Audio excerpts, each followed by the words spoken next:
Hello everyone, welcome back to my channel. My name is Stephanie and today we are back with another Dun Mukbang!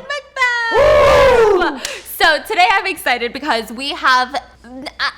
Listen, I want to be dramatic and I want to say it's every single dumpling from the Asian market, but it's not. There was a lot more, but it was already getting pricey and we don't even have that much freezer space. So these are the majority of the best dumplings that you can find at the Asian grocery store. And we have black ghost pepper corn dogs. Like, you know how we used to do Cheeto corn dogs? That was 2021. It's 2022. We do ghost pepper corn dogs. So innovative. The innovation never ends. With that being said, you know what else is innovative? First of all, thank you to BetterHelp for sponsoring this video. With peace and love, with so much respect, we have to stop using this whole Mercury is or is not in retrograde to dismiss our mental health struggles. I mean, I do it, but we should all stop. And more than ever, I feel like everybody needs therapy. We're all messed up.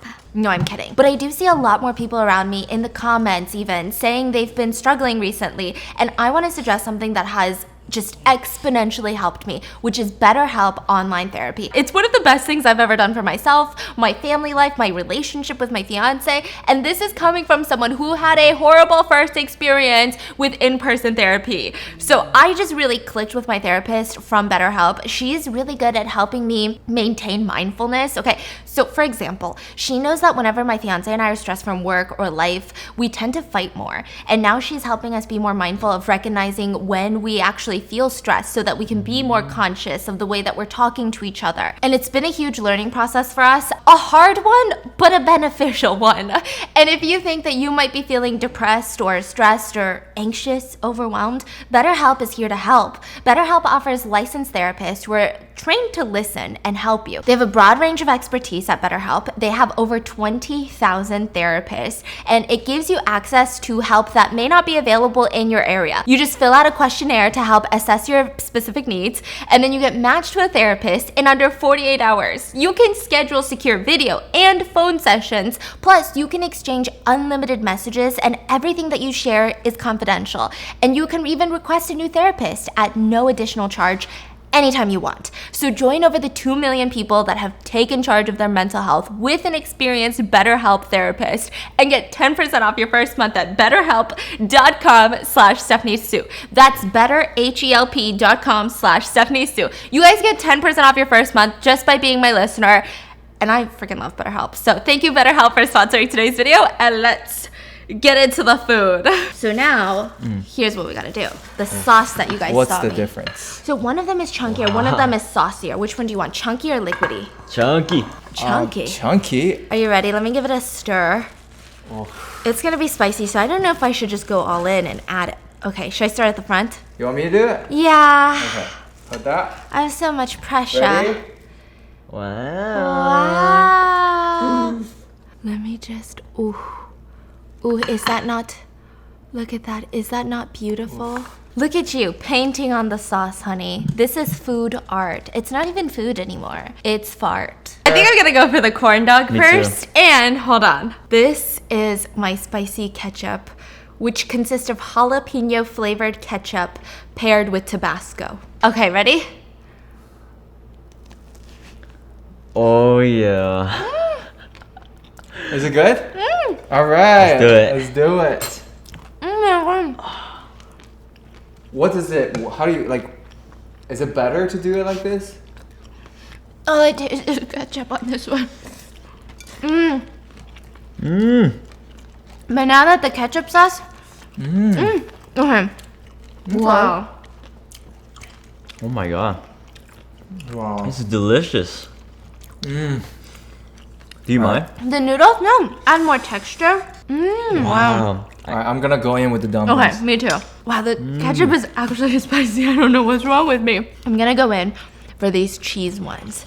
I have been eyeing these. Oh my god. Oh my god. There's so many to choose from. Fantastic. I think these are the octopus ones. The spicy octopus.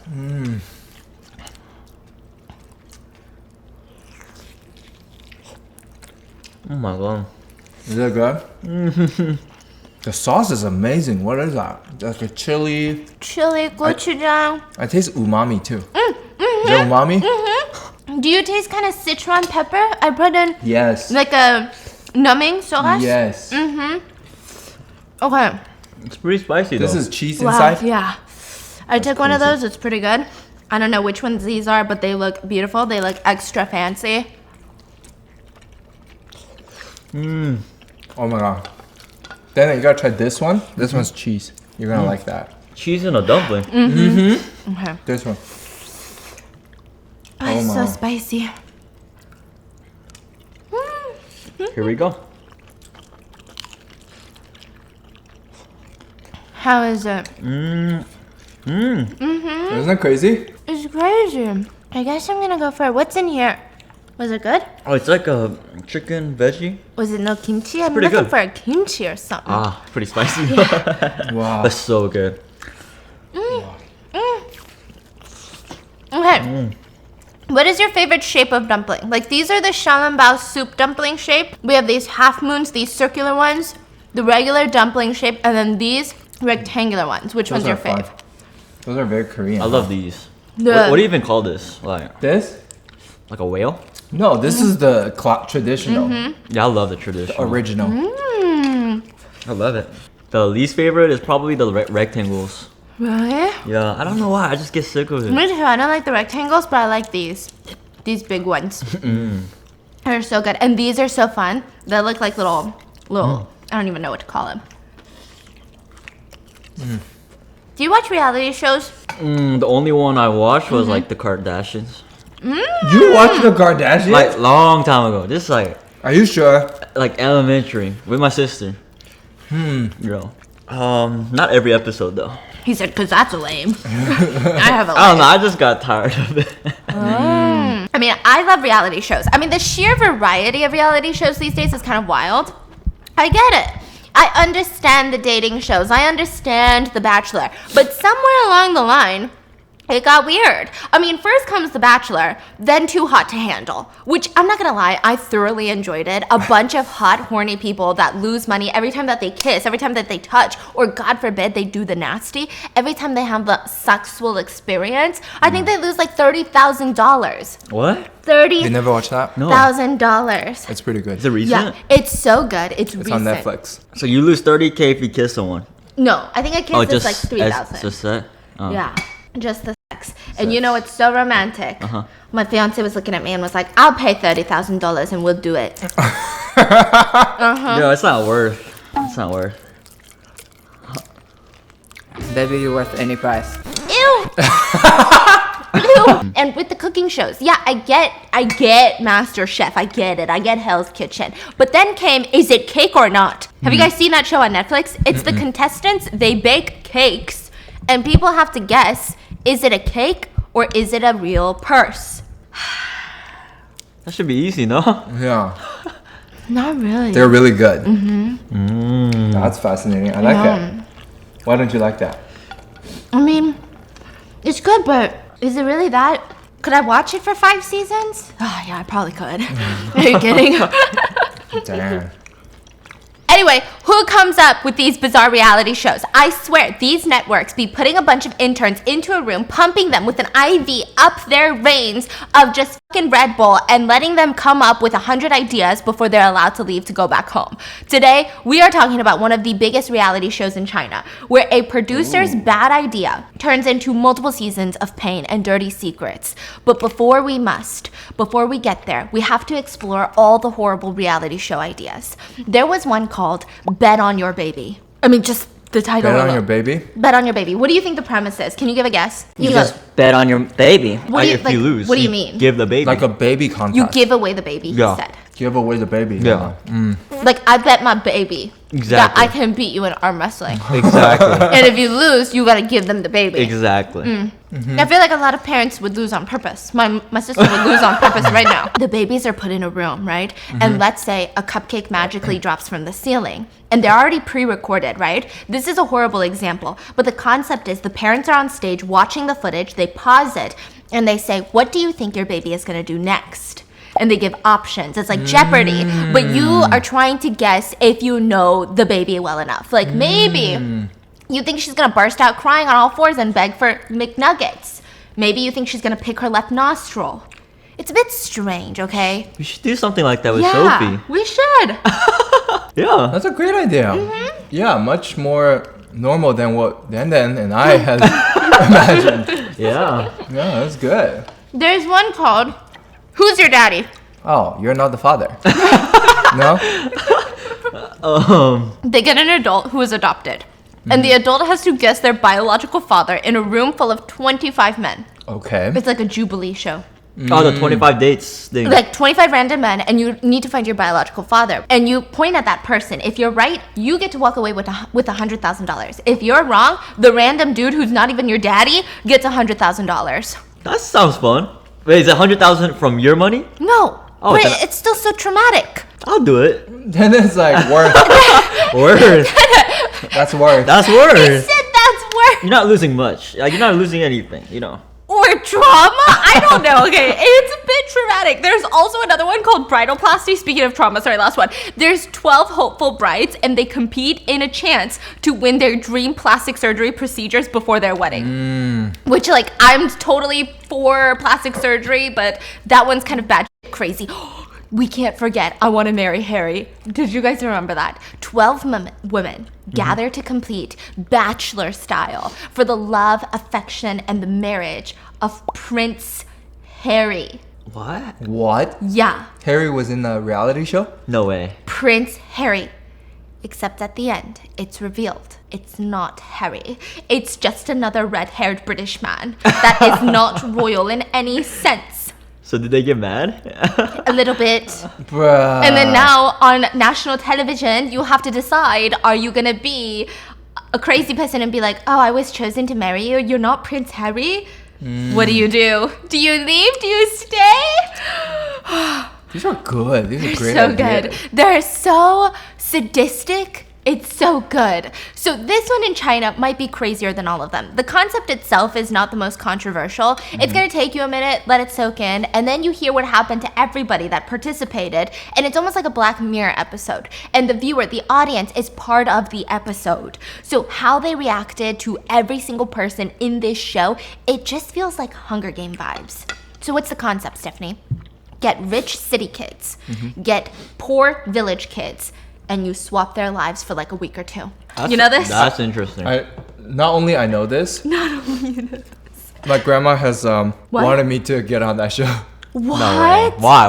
Why? Not like for real, but she will say, Like lesson? look at you and look at these village kids. Do you know what they went through? So kind of using it as like a threat type of thing. Like I'm gonna send you to the mountains, and you're gonna live in the mountains, and you're gonna know how lucky you are. Blah blah blah. Like gratefulness and things like that? Yeah. So she made She you loves watch to- it? Yeah, she loves to bring these up whenever like she sees like a kid in a less fortunate situation, and she's like, look at them and then look at you. Are you crying? Are you okay? I'm Bro, crying. you got Yeah. chili Okay. oil on your napkins. Are you sure? I'm not It's crying. okay. I'm definitely crying. No. So hot. It's just so wholesome, you know? Yeah. Okay, it's a lot. So it sounds wholesome, if not cute. Okay, it doesn't sound controversial. Well, let's get into it. The program included rich city kids from Shanghai, Beijing, all the major metropolitan areas, and another kid from a village. And the two, obviously, they live very drastic different lives. The rich city kid is used to a life of convenience and luxury, and maybe they're stressed out about the newest gadgets, like the newest video games. Maybe they're stressed out about their crush. The village kids, they can't afford any of that. Are you kidding me? The fact is, they can't even afford to live carefree, like kids. They have to grow up fast. They start working around the house, working around the farm to put food on the table. They probably knew the words bills, past due, rent, before they even got into middle school. So the two, they would switch parents, cities, schools, homes for an entire week or two. And if you're like, this kind of sounds familiar, well, the producer has come out and said that they were inspired by an American show called Wife Swap. Do you guys remember that show? What? Oh, this show was my jam. I used to love watching Wife Swap. I watched a couple of episodes because I thought it was so fascinating, right? It's where two wives in drastically different socioeconomic classes or lifestyles, they swap lives for 2 weeks. So typically, the super neat, almost neurotic type A wife and mom would be sent to live with the world's messiest family. Or the most devout religious mom and wife would be sent to live with with a super atheist family. Now, the Chinese producer saw a model and a housekeeper switch lives, and they were like, oh, we gotta do this in China, but like with minors. Why? It's just their jam. It's fascinating. Yeah. It's like the show on Netflix right now, the Old Enough. Have you seen it? It's where the little kids have to run errands. The little kids, I think it's a Japanese show, right? Oh, yeah. Yeah, they run errands. Like they're like 5 years old and they're told to go buy eggs for their elderly grandparents. Wow. So they're given like a whole list of grocery items. They have to walk to the store, get the change. Wow, as a 5-year-old? That's crazy. If the producer had known that the wife swap actually resulted in a murder or a double homicide, maybe they wouldn't have done it. I feel like I can't mention wife swap without mentioning this. It was just a bad idea. Like, wife swap was a bad idea. All of these shows, not the best ideas. There was an episode of a wife swap featuring the Stockdale family. They were probably one of the more religious families on the entire show. The mom, Kathy, and her husband, Tim, they had 4 sons. And the parents, they were insane helicopter parents. They monitored everything that the boys did. Each son had to do chores around the house to earn these tokens. And these tokens could be used to exchange for a stick of gum or to listen to the radio.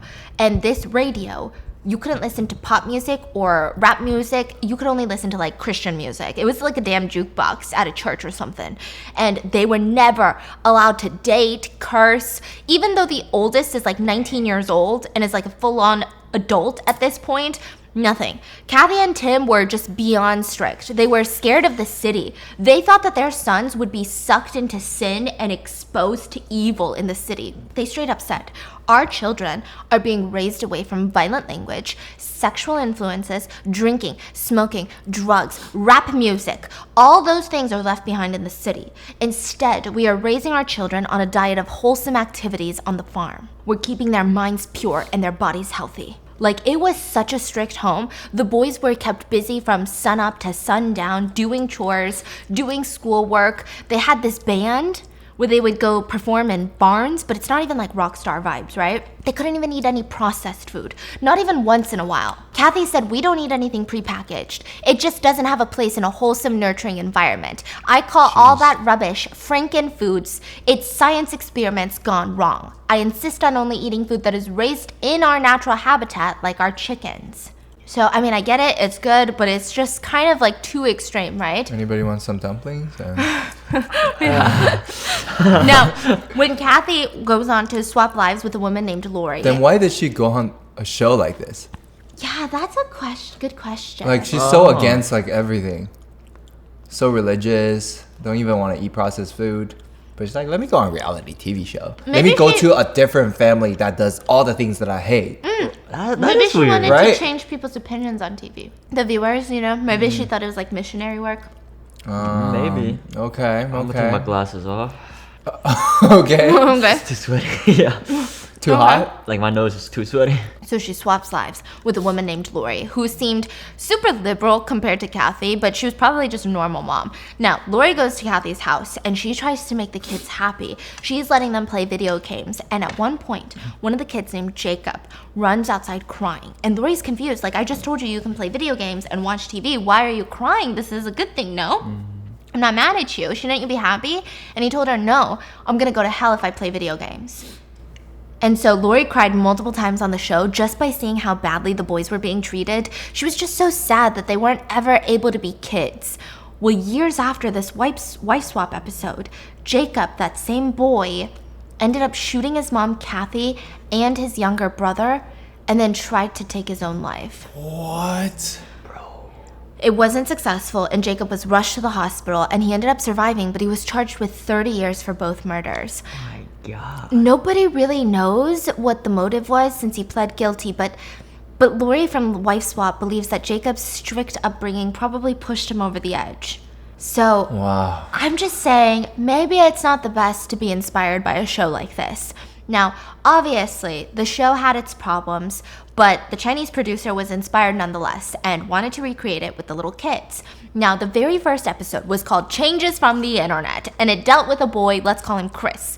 Chris is a city boy, right? He was addicted to the internet. He didn't give a fork about studying. He would spend all of his days skipping school, going to the local PC bongs, playing video games, and he was gonna be swapping lives with George for a full week. George is a rural country boy, and his only dream in life is to leave the village after he studies hard enough, gets to university, gets a high-paying job so he can send money back to his parents. His favorite story was called The Ugly Duckling. You know the story. The ugly duckling grew up and realized it wasn't an ugly duck, but a beautiful white swan, okay? Now, a lot of people online found that this was kind of an ironic story for him to love, because they said the sad part is the ugly duck only became a beautiful swan because it was born a beautiful swan. Do you get it? And like, this guy is not born into the best house with a lot of privilege and opportunities. So the online discourse argued that in the real world, unless you're born into it, it's nearly impossible to become a swan. So that's what netizens are saying. Back to his studying dilemma. The only problem is George might need to drop out of school so he can help his parents now. Like, they're about to starve now. It's a huge contrast to, Chris, the city boy, even though they're pretty much the same age, at the same stage of development. So we see throughout the episode, we see mainly Chris's struggles, I'm gonna be honest, okay? The first one is that he didn't realize that rural areas don't have tap water. So he would have to fill a bucket of water at the well. But the well was drying up. So it took him 3 hours to get 1 bucket of water. Dang. So I just want to say, like the rural areas in China are not the same as the rural area in America. It's It's like vastly different. Like it's 10 times worse. You don't even get the basic necessity, like AC, like clean water, like even toilets. Imagine you're living in the mountains. So you get food by farming, right? You farm your food and then you run to the river, run up to the mountains, you get the water, you bring it back home. So there's really not a lot of resources. Usually in a whole family, I would say 90% of kids don't get to go to school because they can't afford it. If they have 5 kids, 4 of them will all work, only one can afford one of them to go to school. So that kid that does go to school can eventually make it out of the mountains so they can work at a freaking factory in the city so they can send some money back into their hometown. Oh my God. The poorest part of America, it's still a luxury compared to other countries. Wow. So it took him 3 hours to get a bucket of water. And Chris realized that his village parents, they were illiterate. And he was shocked at how untraveled they were. So for generations, they all lived only in this rural area. None of them have really made it to any city, not even a neighboring smaller city. Just even trying to get by was hard. They didn't have time for that. Meanwhile, George was having an interesting time too. He's adjusting to the city. Now, Chris's parents were super kind to him, don't get me wrong, but he just kept staring out the window in the car because he had never seen, first of all, he had never seen nice buildings before, let alone tall skyscrapers that were 60, 100 floors tall. He had never seen that before. His house was like a mud house. So he's emotional because I can only imagine it must feel like you're coming back from time to the future or something. But in reality, you realize a lot of people live like this just because they were born into it. Yeah. So he's emotional and you can actually see tears just streaming down his face. Mm-hmm. And he starts kind of enjoying all the little luxuries in life. He never realized a haircut could be luxurious, that they even wash your hair for you, and all you have to do is lay there. But slowly, the viewers saw him get a bit too comfortable for their liking. George would stay home and play video games and eat snacks, while Chris's parents would go to work. Now, even when Chris's parents, the Ways, that's their last name, came home with some of their friends, they all bent down and asked the little boy, like, what's your name? And he said, I'm George Way. So he used the last name of the family rather than his real last name. I don't get why. I guess he's trying to show that He feels ashamed or something? I don't know, maybe. Or maybe he's just trying to show them that, oh, this is my parents for the week. So Because he was told. I would just tell people that my last name is this because I'm pretending to be their kid and they've been so nice to me. I don't know. Mm-hmm. I think that's what it was because they have to call the village and the city parents their mom and dad. So they really have to like switch lives. Mm-hmm. Right? He gave the city family's last name rather than his real last name. And the viewers started thinking and wondering, had this village boy already forgotten where he came from? Is he going to turn into another Chris 2.0 by the end of the week? So the public, they start to turn and they dislike him all of a sudden. Beginning of the episode, they freaking loved him. You see him doing all the farm work. Middle of the episode, they're like, you think you're away now? You think you're a city boy now? Just because you got a haircut? Just because you're living here for a week, you're not one of us. Like, it was weird. Now, this is a stark contrast to what the viewers were starting to feel about Chris, the city boy. He had the opposite story arc.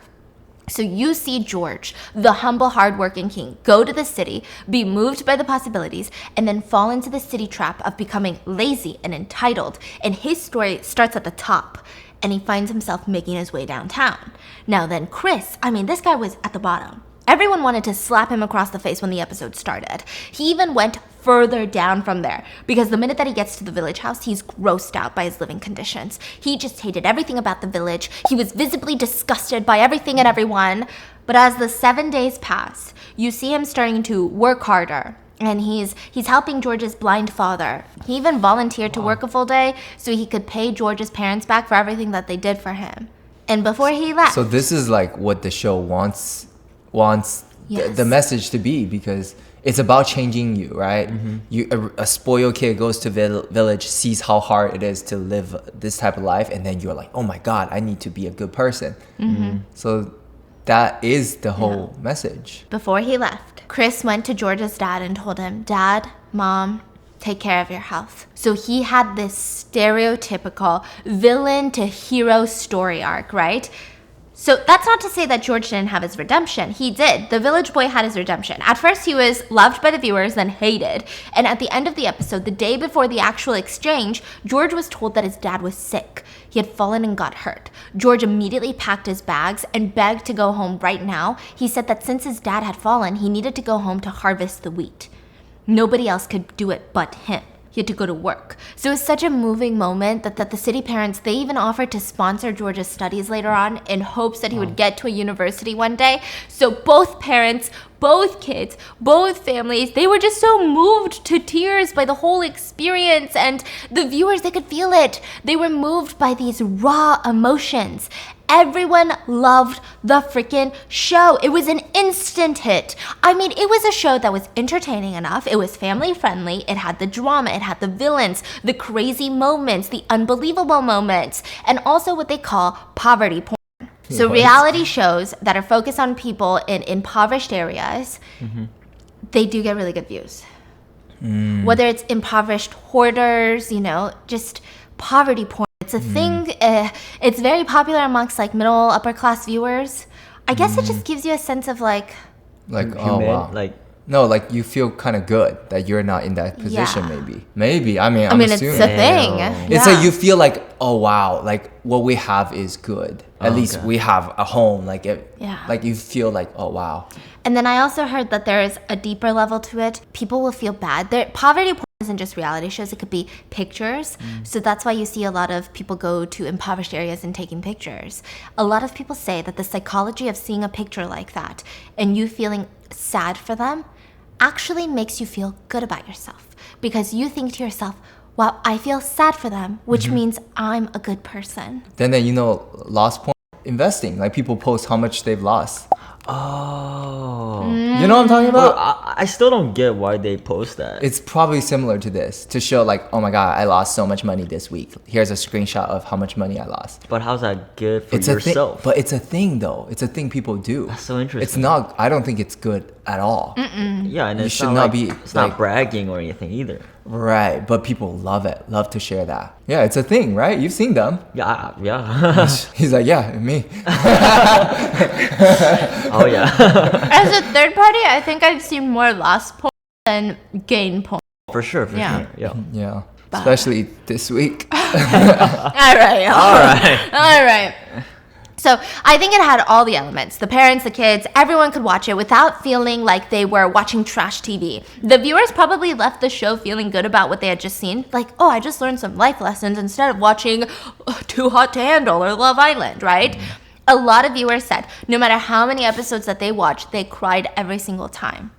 So the directors, they start focusing on that. They start focusing on the meaningful effect that this is leaving on the audience. This is the foundation of the whole show. A lot of interesting conversations are starting to shape around this show, such as, can suffering really help a city kid realize his mistakes and change him forever? Do you think it can? A week of struggle, do you think it can change your life? Week of struggle? Yeah, 1 week of struggle. I think it depends on the person, but I think it will have like a dramatic change though, for sure. You think so? Yeah, like I think it'll teach you like complain less and things like that. Actually, how about this? A month. I think month is good.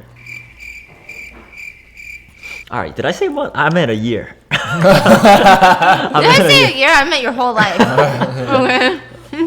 No, I think it'll do something to your brain though, for sure. Yeah. But I feel like the continuation is key. Like, who's gonna follow up with you? Who's gonna make sure that you're still doing the right thing? The support system, the support group. I think more than that. I think the reason it doesn't work, let me know if you guys think the same way or differently. I don't think it works because you have no consequences. You're just swapping lives. You know at the end, you're going to go back home. So yeah, it's going to be a struggle. You're going to lose a lot of luxuries and it's not going to be fun. It's going to be like a horrible summer camp. It's like going to a boot camp for a week. But at the end of the day, you have no consequences. Bills are not due. Rent is not due. You still don't understand the fear. Now, does seeing the potential, the possibilities motivate the village kid to want to work and study harder, right? To get out of the village. I mean, these kinds of questions, they had to be answered, but how many times do they have to be answered? Huh? Once, twice, right? Because the show eventually started feeling repetitive. It was one of the longest running shows in all of Chinese history. It just felt like different kids, same script, every single episode. Yeah, we get it. The city kid is rebellious, his parents are wealthy, loves luxury, loves extravagance. We get it. You want to smack him upside the head. He disrespects his parents. He never cares about his grades. But when he gets to the village, he throws his suitcase. He's disgusted. He looks around. Ugh, gross. Where's your steam shower? You don't have disgust. You don't have a sauna in your house? Ugh, shock, horror. Then comes the realization. They hate the plain food that's served there. They're like, where's the lobster? Where's the snacks? Where's the restaurants? Why do we have to eat at home? Then they suddenly have to do chores. Oftentimes they show their frustrations in a dramatic way by throwing pots and pans around. Maybe they kick a furniture or two. Maybe they even try to cuss out the village parents. What? But the village parents, they never give up on them. And the city kid is moved by them. There's always that moment of, wow, this person is really not giving up on me. And all the hard work that they put in, the city kid suddenly feels embarrassed for everything that they've done to the village parents. And they suddenly start wanting to help. They start fitting into life there, working around the farm, trying to compensate, going the extra mile to help cook and clean. When they finally get back home to the city, it's a changed kid. He apologizes to his parents and he promises, I'm gonna be a good kid. I saw everything out there I needed to see, I'm gonna be a good kid.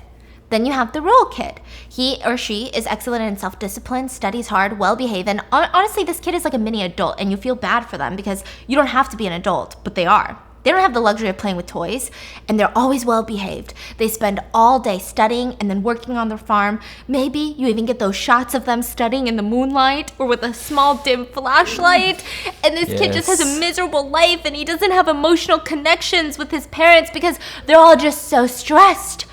And when he gets to the city, the first stop the city parents take him is on a huge makeover. Some new clothes, expensive clothes, a new haircut, okay? It's like where we take the end. Yeah, I don't complain about that though. Bruh. Keep it going. Goes to an elite academy, even takes studio headshots. Now, maybe there's a small subplot to make the viewers think that the village kid is getting entitled. But quickly enough, you see them going back home with a big smile on their face. They're so happy with the experience. They love being exposed to the world. Now they love the city and they want to work even harder to get out of the village. Both kids are somewhat reborn, and they both promise to never be naughty kids ever again and that they will study hard. Eventually, the viewers got tired of it. The show stopped in 2008. But the show made a comeback. Just 4 years later, in 2012, the production said that they had upped the ante. They were going to change things. They wanted to be more real, more transparent, more drama. So mainly for the sake of nostalgia, I think a lot of people tuned in for the reboot. For example, a city boy named Sam. He was a bit of a troublemaker. He smoked, he hung out at the clubs, he dropped out of school. Whenever his mom wouldn't give him money, he would threaten to sell one of his kidneys. What? He'd be like, you don't give me money, then I'm gonna go out on the streets, rip my kidney open, rip it out, and give it to some black market organ dealer. What would just Go what ahead. would your mom do? Yeah. Go ahead. Yeah, my mom would say, well, good thing you have two. She'd be like, don't even try. The most unchangeable protagonist in the history of exchange was dubbed to be this Sam kid. Just everything that he did was gross. He pretended to be distraught that he didn't have a father figure since he was being raised by a single mom. And his mom would give him more money. Anytime she said no, he would just be like, it's because I don't have a dad. And she would just hand him any money that he wanted. I mean, I get it. Not having a father figure is terrifying and traumatic for some people, but like he knew his dad. His dad was in the picture. It's not like he never knew his dad. He would go clubbing with his dad. So yeah, What? even though he was a minor, I get it. His dad was horrendous, but this kid was definitely manipulating his mom for money. Now, this 15-year-old butt face, I know, real mature Stephanie, he would spend up to $5,000 US in one day on, I don't know, bullshit. What the frick? I don't even know businesses that spend that much money in one day. But he's like buying fun stuff. So he's like filthy rich. Yeah. Or his parents. Yeah. Yeah. So he would Dang. stand by his mom, shaking his hand, and he would say, give me money, hurry. To his mom? Yeah. Dang, Give me money, hurry. That's so disrespectful. Interestingly enough, it was Sam's idea to go on the show. You're like, wait, what? Why would he want to go? Does he want to change for the better? Does he want to go to the village and like try to transform himself? Not exactly. He thought he could become a star. He even asked the producers, I'm going to be a star after this, right? He argued, being a star is my life goal. It's easy, it's entertaining, there's money, and I just love being admired. I'm sorry, what? Like, he seems like such an unchangeable kid. He would even go to his mom's place of work, and since she's the business owner, this is like the boss's son coming in. All the employees would be alert, they would treat him really well, and he would use it to his advantage to make really nasty jokes about women and sex. And all the employees would just laugh really hard so they don't piss off the boss's son. What? Yeah. So this is the type of dude we're dealing with, right? And he was set to exchange lives with a village girl named Wanda. Wanda was the opposite of this kid. Her life was rough. She lived with her uncle who was partially paralyzed, her grandmother, and her dad. And since her parents got divorced when she was young, they all struggled to feed the family. They made annually less than $1,500 in the whole year, which is not even enough for Sam spending in a week, let alone maybe even a day. Jeez. She had no hobbies, no fun time. Wanda didn't even act like a little kid. She also had resentment towards her mom, who just abandoned her when she was young. And the producers had this to say about her house. You have to pass through one of the largest tunnels in Asia, then walk out from the reservoir going along the Lan River. Then you should probably drive because it's about 137 miles deeper into the rural area, into the mountains. Each mile gets more and more rural. Then, once you reach the tiny little village, you feel like you've reached the end of the world, but you're wrong. You have to go a bit further before you get to Wanda's house, which was made out of mud. So, Sam was terrified of Wanda's house when he got to the village. He said, we were driving along the mountain with almost half the car hanging outside the mountain, and you're gone if your car slips. There aren't even guard bars. Every turn made my butthole flex. So this time, the kids were told to bring gifts to their new host families, right? And the show really emphasized how different the gifts were. For example, Sam brought his new village parents flowers and a teddy bear. What would you bring? To the village parents? Yeah. Like a gift, like a really meaningful gift card. Like, or a letter, and just like telling them I appreciate it, and then Okay. just I like help it. them work or something. Meanwhile, Wanda would bring her city parents not like a gift package, but a large box of walnuts. These were not packaged like super fancy, not like, ooh, these are the walnuts from Europe. It was like a bulk package. It really showcased their standing in the Maslow's hierarchy. Have you guys, the Maslow's hierarchy of needs? Okay, I get it. There's so much controversy. We're going to get into it. But the bottom tier of this hierarchy, this is how to become like a fulfilled human. It looks like a pyramid for fulfillment. The level of Yeah. needs. Okay. So the bottom level of needs is the physiological needs: nutrition, water, air, sleep, shelter, clothing, right? So walnuts would fit into this first category. It's a really nutritiously dense food, the most basic category to keep your body alive. Then the second step up would be safety needs: security, stability, predictability, protection, freedom.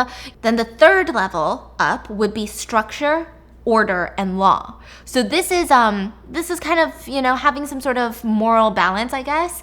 Then above that is love and belongingness, essentially social connections and human interactions, having intimate relationships and affection, and then a sense of community even. Then after that is self-esteem. So this is a lot more personal. This is when you forget about the community and you want some level of achievement and status so that you have better self-worth. Some sort of respect for yourself, I guess, right? Then above that is cognitive. After you achieve that, it's said that you want more knowledge. You're becoming curious now. You want to know the meaning of life.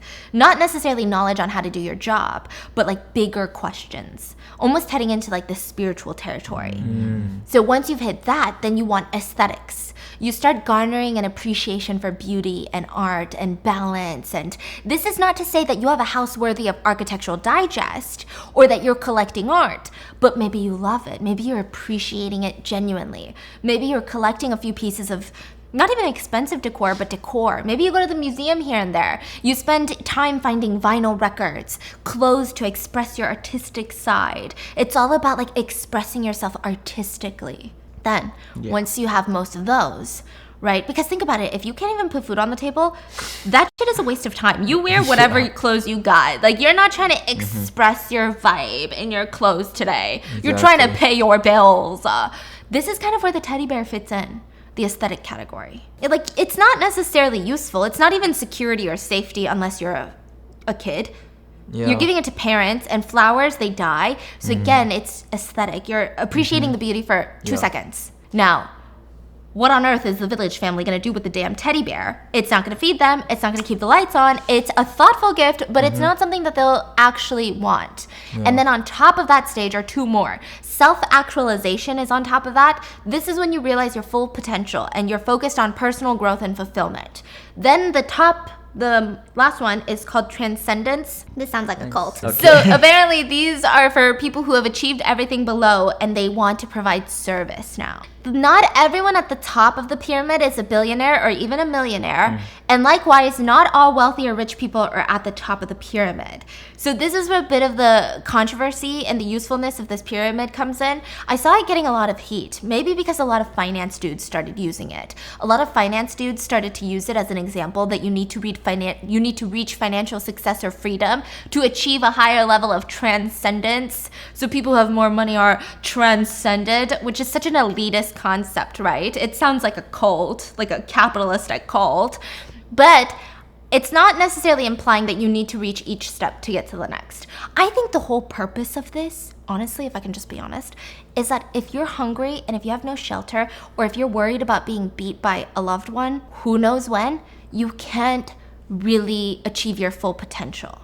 I think that's what it was trying to say, okay? I don't think it was trying to be like, you need to be financially free. That's kind of a huge conversation between these village kids and these city kids, especially in this particular situation. Back to good old Sam. He gets to the house and they give him the best room in the house. A room that Wanda would never be able to get to sleep in.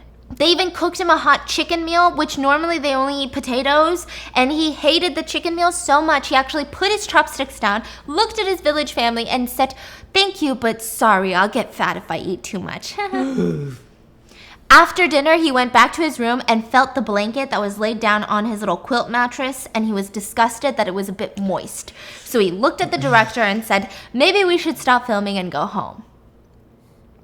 He had to stay there for the next 2 weeks, and most of the time, he was bored out of his mind. He tried to kill time by filling a spray bottle with water and spraying at the insects that flew by.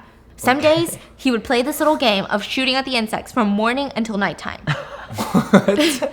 He hated that the closest neighbor was a mile away, and he said, "The village is just full of old men and a ton of kids, not a lot of teenagers, and if there are teenagers, they're always just working." Wow. He thought it was gross that they all ate potatoes every day, so he begged his producers to buy hot meals for him, whatever they went out to eat. So he ate takeout for a greater part of his time there. He even had a huge blowout moment where he was just so pissed off of being stuck there that he went to the living room and broke a chair. He broke a table, and I guess he felt so good about it, so he got a hammer and smashed every single piece of furniture in the village house. What? Bruh. But that's the whole plot, isn't it? He felt so bad. He knew he needed to pay for it all. So he went outside into the village and begged for work. And he worked all day. And when that didn't gather enough money to pay for all the new furniture, Sam even sold his phone. His beloved phone that he had been attached to the whole episode. He sold it so he could buy the family a new table. Oh, what happened? Just like that. Just like that. He saw the look on the village parents' faces. So he felt guilty or something. But still, that's a huge change in the span of 2 weeks. Yeah. And he got down on his knees and he apologized to the family for being rude. What? Hey, good for him, though. Sounds like he learned a lot. But in the end, Sam was asked the biggest takeaway from his whole experience. And he said, I think it's that I was born into a good womb. I'm sorry, what? What? Not environment, but womb. Yeah. Okay. But even then, everybody loves Sam. That is until 2015, okay? He had an interview with GQ, the magazine, and he exposed the producers of the show. He said everything was staged. Even the part where he went out looking for work to pay for the furniture, the producers told him exactly who to ask. So it was all planned. I mean, what kind of work was he gonna get? It was all planned. On top of that, he said he was forced to smash the furniture in the first place. What? Well, not necessarily first, but a producer kept telling him, if you don't do this or that, you can't go back, and you're just gonna die in the mountains. You have no phone. We have your phone. You're gonna die here. Your mom won't care. We won't feed you. We will abuse you. Right. So in anger, Sam smashed the furniture. He said even in the end, he didn't fit into the village life. It was only edited to look like he did. He didn't like getting his shoes dirty. He hated the smell of the fertilizer. He hated it all. Sam said whenever the staff wanted to make you behave badly, they would irritate you and trigger you. When they wanted you to behave well, they would incentivize you. Sam claimed that one of the producers even offered to find him a sex worker when this was all said and done. This kid is underage, by the way. Wow. Oh, and another moment Sam was on camera, he went to a restaurant, ordered a ton of food, and I guess he didn't even look at the prices because he didn't have enough money for the food. So when the waiter was like, you don't have enough money, he ran out, embarrassed. He said that was all staged. The producers ordered all the food, and then they left and had him sit down and eat the food. So he thought they were going to eat afterwards because it was so much food, but then the waiter came and asked him to pay for it. And the producer was like, oh, well, how much money do you have on you, Sam? And he was like, oh, I have like $100, let's say. And he was like, oh, okay. And then the producer was ordering food with Sam, being like, oh, like, I'm going to get some too, like, I'll cover the rest, right? And it came out to be like $300, let's say. But they edited that all out to just see him ordering all this food. And all this food gets there, and Sam is eating all this food. And just, it seems like he is a guy who has no concept of anything. Just so privileged, he doesn't even look at prices, doesn't even think. Then the waitress comes, tells him the bill, and he doesn't have enough money. So we see on camera he's running out of the restaurant in embarrassment. And it's just like this moment of like, ugh, gross, he's so gross. But in reality, the producers essentially set him up. Like he had the know-abouts, the faculties to go in there and only order enough for what he had. So the producer ordered more than he extra had. just to embarrass him. Just to embarrass him. Like that whole clip was just to embarrass him. Yeah, he said the whole thing was a performance. All the plots were arranged by the producers. And he even asked the burning question, don't you think that you guys have gone too far for so-called positivity? Because in the end, all the viewers feel so positive about it. But it's all fake. Now, Wanda, the village girl, agreed with him, and she got a lot of hate on the episode. In fact, she ended up being the villain of the episode because it showed her from going from the good girl, village girl, and then getting used to the luxuries of the city. And in one part of the episode, it said that she was forcing another boy from her school, her new elitist school in the city, to wash her feet. What? So it's like, she's like, oh, wash my feet. And everyone said that she had princess syndrome. Like, she thinks she's a princess now.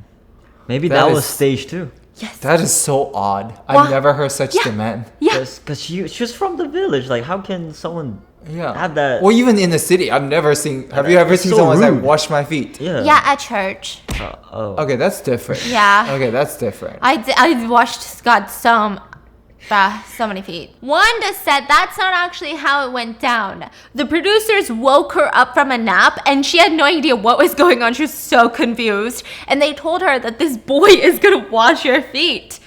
And it was gonna be a sweet moment for the viewers. This is gonna be like a romantic, sweet moment for the viewers. This is like what the city kids do. You wouldn't know, you're a village kid. And she was so confused. She was like, wait, why do they do this? But she didn't understand, so she just kind of sat there awkwardly and just let it happen. Wow. And they edited it to make it look like she, Except like the that- narrator was like, oh, and now she's forcing her. So, I mean, just really bad. She was ridiculed online for the longest time. Everybody said that she was a cringe princess that made other people wash her feet, when in reality, that's not what happened. So after this show, she became super depressed, and everyone soon realized, with all of this exposing, that the poor kids, the village kids, they got the short end of the stick. Because everybody takes for granted that village kids are simple and kind. And if the village kids even show a slight interest or liking to the city things, which are completely normal, like video games, what kind of kid doesn't like a video game? Yeah. But if they do, they're seen as betrayers, that they're violating their own upbringing and they're showing their true colors. What true color? Yeah. As a kid, like what true color are you talking about? Kid wants to do everything, Yeah. you know? Yeah. Anything fun. So meanwhile, the audience doesn't like the city kids, but their occasional normal good behavior, I guess, is seen as a huge change. It's like when someone evil, okay, I know we deal with this on social media. It's like when someone who has done repetitively horrendous things, they say one good thing online. Their occasional good behavior is considered this positive character development. Yeah. I think there's got to be some human psychology behind that. Yeah. For sure. Right? It's so fascinating. That's the whole idea behind any like villain stories. It's like someone's so evil, kills so many people, and then Became you learn about their nice. upbringing, and then like they did something remotely touching or nice, and then people's like, I freaking love the Joker. Or like, I understand. Yeah. Yes. It's so interesting. Like the whole interesting, psychology behind the whole villain to hero arc is so beloved and vast Yes. versus the hero to villain arc. It's like completely different, right? It's just, fascinating. So the standards for the village kids were astronomical, and they were essentially set up for failure. And even afterwards, it was so unfair. So a lot of the contestants, just like in the United States, they become social media famous, or at least they try to be. So the city kids, when they made Instagrams and asked people to follow them, it made sense. It's like, oh, Too Hot to Handle cast have Instagrams, or the Bachelor cast, they become influencers now. It makes sense. Nothing out of the norm. They get brand deals, they make a living. Everything makes sense. But when the village kids did it, everyone would freak out online. What? They would be scolded, like, oh, you got a taste of the internet and now you're showing your true colors. Like, look at you, you're becoming narcissistic after a week in the city. Wow. I think village to that was better. That's what most people would think, right? But I guess in the purpose of this show, people were watching it.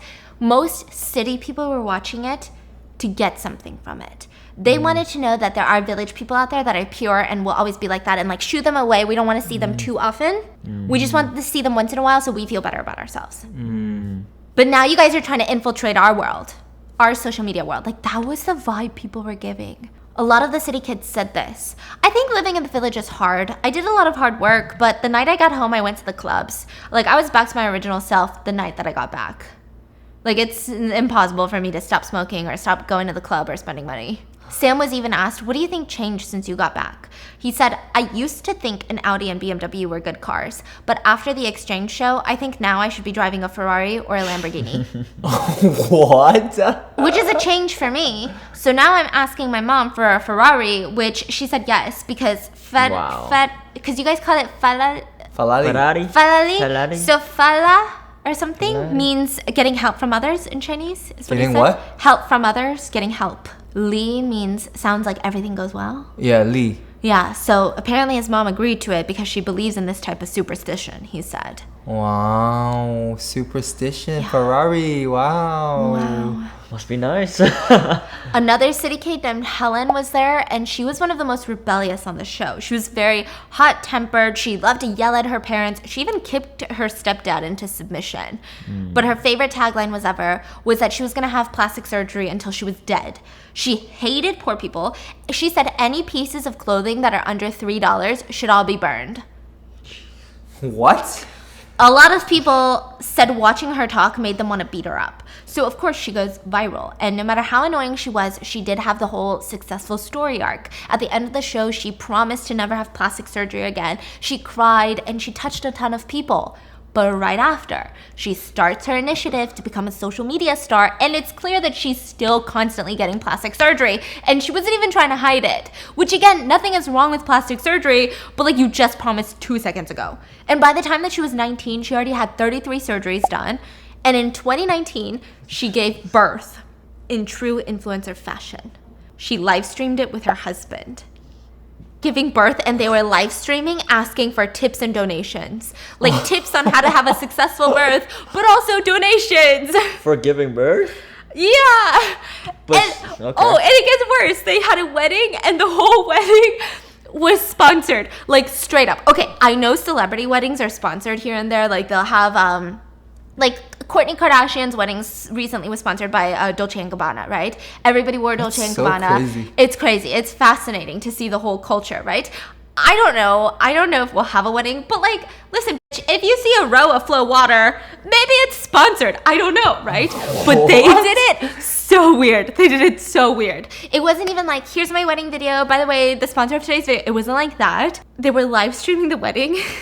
Like, let's say we're doing a wedding toast. Okay, let's take a cheers. Okay, cheers. Let's pour this beautiful red wine from Flow Red Wine. Can I get your glasses from Baccarat? Okay, these crystal glasses from Baccarat are amazing. If you guys don't know, they have a 2-year warranty on them. They're fantastic. My wine has never tasted better. I mean, truly, look at the elegance and the class and the sophistication. I've actually dropped it, never broken it. Okay, now we're just gonna pour this red wine, which, by the way, fantastic. It tastes like strawberries. But she's like in her wedding dress, and her wedding guests are sitting there. What? And it's live streaming. So it's like in real time. They had a tea sponsor. So at the end, they gave everybody tea, and they were like, okay, so now it's time for the tea ceremony. This is loose black tea leaf from the mountains of Stephanie Sue Island. It is truly the most fantastic. When you taste, everybody take a sip. Everybody take a sip. I taste forever marriage, you know? That's kind of the feeling that I'm getting from this one. The wedding didn't last. The marriage didn't last. They got divorced that year, so... That year? Maybe it was the tea. Maybe it was the wine. I don't know. There was another city boy that got Instagram famous because he had a moment of hilariousness. I guess you could call it that. The boy, let's call him Patrick. Patrick hated the countryside food. He was stuck up. He only ate delicious dumplings his whole life. So he got there, and the first meal, he said, I wouldn't even touch your food if I'm starving to death. Okay. But like 2 minutes later, I guess he was starving to death because he took a bite of it. Fried rice. He loved it. Delicious! Delicious! Literally said it in English. That's so embarrassing. Delicious! Wow. Can I get another bowl of this? What did you just put in here? Delicious. Oh my god. Can I have some of yours? Like, he was doing that in 2 seconds. It's kind of cute. Yeah. So after the program, the guy goes on to become famous, and he actually started doing a bunch of like merch with delicious. Hey, we should do that. Delicious. Delicious. Okay. He started his own company, all of that. Like, they became famous influencers. But the rural kids, with the exception of 1 or 2, actually had their lives ruined from the show. So they were either bullied for changing because they liked video games, or they were bullied for wanting to become influencers, or they became depressed after they got back after being exposed to all the possibilities. They just now felt so sad. There was a girl named Leia, though, that did get some social media fame. She has a few 100,000 followers. She's still getting comments, though, even years later. And people are, like, these hate comments are saying, you're not like you were before. You changed. You used to be so simple and humble, but now you've changed. And all you care about is makeup, and you're superficial now. Wow. In the end, it made the village kids feel worse, and they compared it to an Emily Dickinson poem called Had I Not Seen the Sun. So the poem essentially is, had I not seen the sun, I could have borne the shade. That's the main essence of the poem that people are bringing into question. It's essentially saying, if you haven't seen the sunniest, most beautiful day, right? Would you ever be able to complain when it's gloomy? Because gloomy is all you know. Probably not. Yeah, you wouldn't know that there is a sunny day. This is just your life. But then the day that the sun comes out, and then the next day it's gloomy, imagine like the feeling. Okay, I have a theory. Yeah. Yes. What is your theory? I think that's how I feel about social media. Social media has brought everyone so closely together. It's a have I not seen the sun? The sun is social media. A lot of influencer that's traveling, that's living this picture perfect life. Yeah. You know? Yeah. So for a lot of people, it's like, why is like mental illness is such a topic nowadays? I think that's common. Yeah, it's common. Yeah, exactly. Yeah. You want to know the stupidest thing recently? I was feeling really down in the dumps and I felt like I wanted to travel more, right? Okay. But I had a bunch of like obligations, right? So I can't travel this summer or like this month, which is such a privileged complaint to even begin with, right? But I see all of these influencers traveling and going on brand trips, and I felt myself getting a little bit sad. And he was like, "Oh, why do you look so down?" And I was like, "Oh, nothing. Like, I guess I just want to travel, and they look like they're having so much fun." And I showed him, and he goes, "You know what's so crazy? Technically, you're an influencer, but you're looking at other influencers being like, I wish I could do that." Yeah. So everybody's just looking at everybody else online. It doesn't even matter if you become an influencer because you think that the life is so great. Even when you become an influencer, you're going to look at other influencers and be like, "Oh my God, their life is so perfect." You're gonna keep looking at someone else. Yeah. Yes. Right? And then there was like a moment of, this is so dumb and so scary. So scary because there's no end. There's like no end because someone's always going to be traveling when you're not, and someone's going to be going to a better place when you're not, or buying something that you can't afford or don't want to get. This is, again, this is such a privileged conversation that we can only think about and even talk about because we've already established the basic needs of like food and shelter and stuff. So it's crazy though. Yeah, but that's the story of one of the wildest reality shows in China. I wonder if this was more harmful than some of the crazier reality shows. It's over though, right? It's over, yeah, they stopped it. What do you guys think are some of the most harmful reality shows? And it's always like the reality secrets that are so scary. If you guys want a video on all the reality show secrets, because there's Reddit threads of reality producers, producer assistants that go on there anonymously and kind of give the details of everything that they saw behind the scenes. What's so crazy is they call it reality show. Yes! But was it? But it's like Yeah. the opposite of reality. I love reality shows, but I can't think too deep. Yeah. Because I'm always like, I wonder if this soundbite is edited together somehow. And then I'm like, no, if I think like that, I can't even enjoy it. And then I'm always wondering about the structure of it. You know how they always do the confessionals where they sit and talk to the camera? I always think about that. Yeah, I'm always like, Because in the middle of an event, somebody's throwing fists, and then you cut to someone's like explaining. So I was coming in, right? And then this bitch told me I don't get that. Like, when do you pull them away? When did they say that? I think it's after the show is filmed. They do interviews where they play it on a TV, like a snippet, and then they ask you leading questions to get the reactions that they want. Oh, and then people said they're like, what do you call them? I saw a Reddit thread of this guy. I think he was talking about it. What did he do for a living? Oh, shoot. He worked in some sort of movie industry, so not the reality shows, right? But he said he cannot watch reality shows because he works on lighting. And he knows for a fucking fact every scene takes 5 hours of the lighting crew to come in and make the lighting usable for TV. So when they have a spontaneous moment on The Bachelor where they're making out and you only see the shadows of them making out in the hot tub, he said that is not spontaneous. It took a lighting crew 5 hours to set that scene up. That makes Wow. sense. Yeah. I didn't know that. Look at your video. Lighting is like the worst. Yeah, And I that have. took hours Yeah. to make it this bad. So, see you later. I'll work on my lighting. I hope you guys enjoyed today's video. Make sure to check out BetterHelp, linked in the description, because we all could use it. And I'll see you guys tomorrow. Bye.